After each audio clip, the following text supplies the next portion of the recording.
के मिश्रा ट्यूटोरियल्स में आपका अपना स्वागत है। SC Verma solutions chapter 5 exercises question 12 Newton's laws of motion.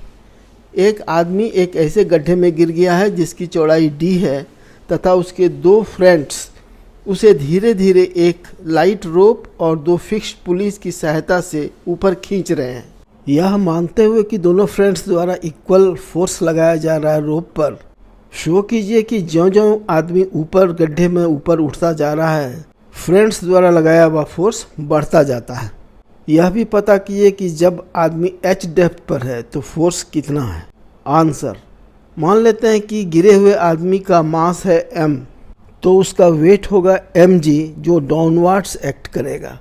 मान लेते हैं कि ईच फ्रेंड द्वारा लगाया हुआ फोर्स F है, तो ईच रोप F टेंशन से आदमी को खींचता है।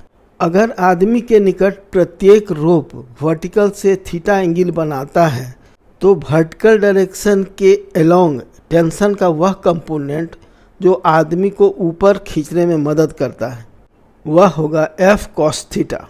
दोनों रोप के टेंशन का वर्टिकल कंपोनेंट हो जाएगा 2F cos थीटा। यहाँ पर आदमी पर लगने वाले फोर्सेस का डायग्राम बनाया गया है। आदमी का वेट mg उसे नीचे की ओर खींच रहा है, जबकि दोनों का vertical component 2F cos theta उसे ऊपर की ओर खींचना चाह रहा है। आदमी को ऊपर खींचने के लिए 2F cos theta greater than mg होना चाहिए, और अगर बैलेंसिंग पोजीशन में है तो 2F cos theta equal to mg। इससे हमारा फोर्स F निकलता है mg/2 cos थीटा।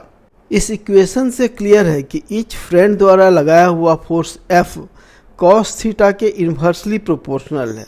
ज्यों-ज्यों आदमी ऊपर जाता है रोप और वर्टिकल के बीच का एंगल थीटा बढ़ता जाता है, क्योंकि रोप हॉरिजेंटल होने लगता है।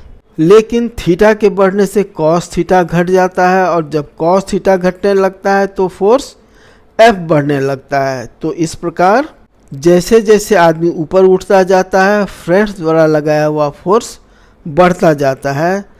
प्रॉब्लम का पहला पार्ट हमने शो कर दिया। अब आगे आते हैं। जब आदमी h डेप्थ पर है तो पहले हम लोग cos थीटा निकालते हैं।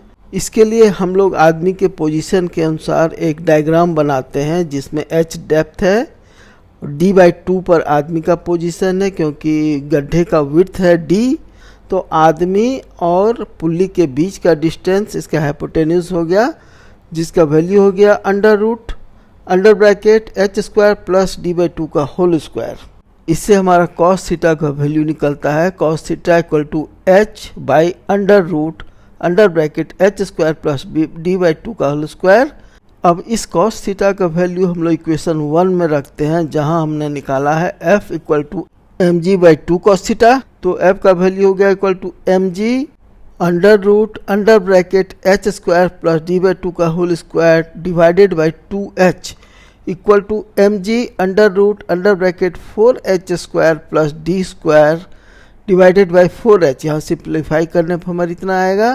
तो यही हमारा वैल्यू होगा जो कि force exerted by each friend है h डेप्थ पर। वीडियो सॉल्यूशन देखने के लिए धन्यवाद। कृपया वीडियो को लाइक और शेयर करें तथा चैनल को सब्सक्राइब करें। Thank you. Visit again.